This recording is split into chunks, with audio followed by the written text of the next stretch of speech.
In the old days with the Native American tribes, a lot of kinky things happened. There were a lot of rituals and mysteries, but one thing still occupies us, and if you know what it is, you will be amazed that it is still happening today.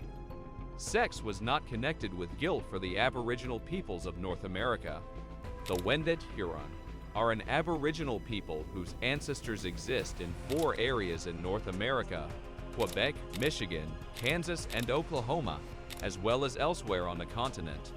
Their 17th century forefathers were well known in Europe because of the writings of Jesuit priests who lived with them. Obviously, a Catholic order of men sworn to chastity may not seem to be the finest source for discussing an entire people's sex life, but the Jesuit quest for encyclopedic information of their mission charges has made them an excellent source on this issue. The Wendat federated 4 minor countries or tribes: the Bear, Cord, Rock, and Deer. They were a horticultural people that grew maize, beans, and squash, which probably made up more than 2/3 of their diet, with the remainder consisting of fish, fruit, and meat in that order. Women did the majority of the horticultural labor, including planting, weeding, harvesting, and grinding. The clan was the most significant social unit, and it was determined matrilineally. You belonged to your mother's clan, not your father's. People from your clan were considered related to you. People your own age would be addressed as brother or sister. That meant having intercourse with or marrying them was deemed incestuous. There were no marriages between people of the same clan, and a detailed study of the 18th century Wyandot, one of the descendant groups of the Wendat, and their linguistically and culturally closely related cousins, the Ishanantatarunan, also known as people of where there is a mountain, or Pitan, as the French called them. To put it another way, the people were still exogamous, meaning they married outside the clan. Adultery occurred, but the perpetrator had to be from a different clan. It must have been tough to select the proper spot, since each home belonged to a different tribe and could sleep anywhere from 8 to 70 people. The Wendat were a commercial tribe, with men traveling large distances by canoe to see well-established trading partners from other countries. They may have had married partners as well, which would deepen the social links between trade partners and countries. Early European recorders spoke about such interactions from a male viewpoint, ignoring the possibility that young women possessed decision-making power in such issues.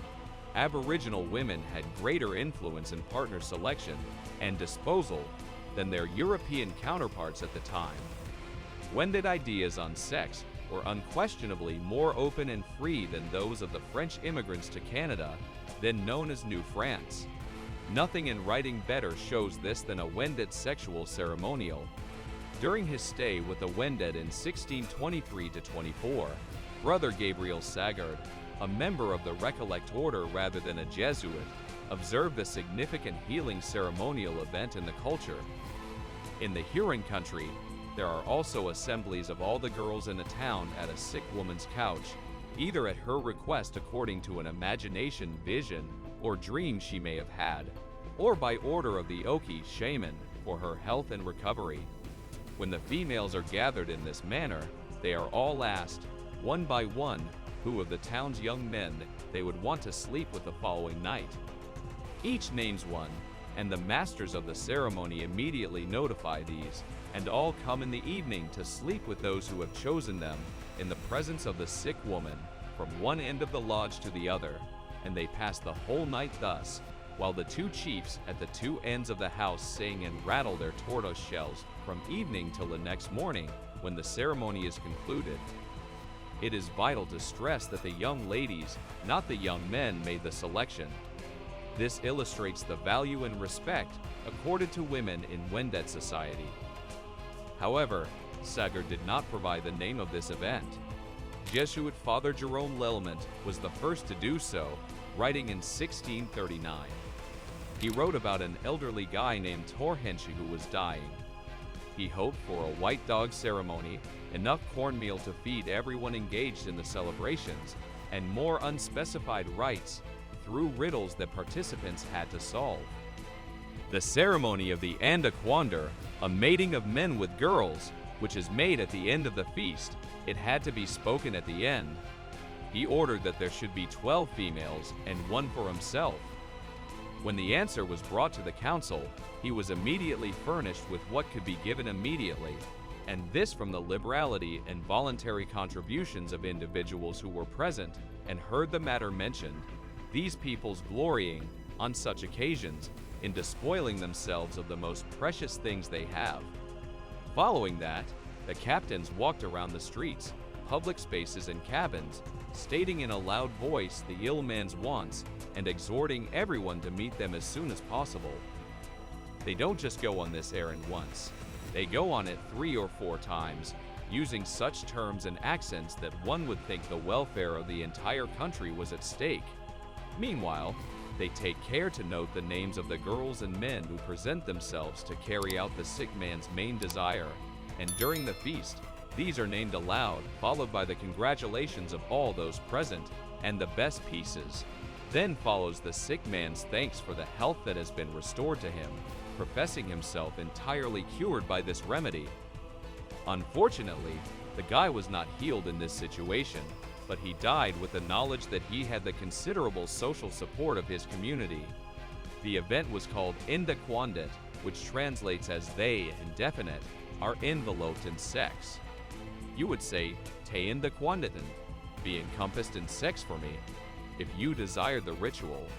The Jesuits worked to end this practice.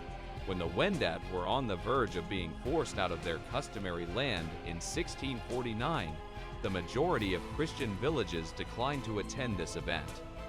It references various Wendat traditions.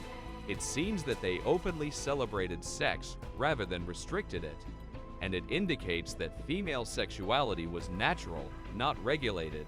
Because Wendat had no words for innocence or guilt, it had no social norms for punishing female sexuality. The first meeting was with an Aboriginal society. This was before white male fur dealers sought obedient women, before gallons of alcohol were pumped into the fur trade, and before the Indian Act granted males dominion over women.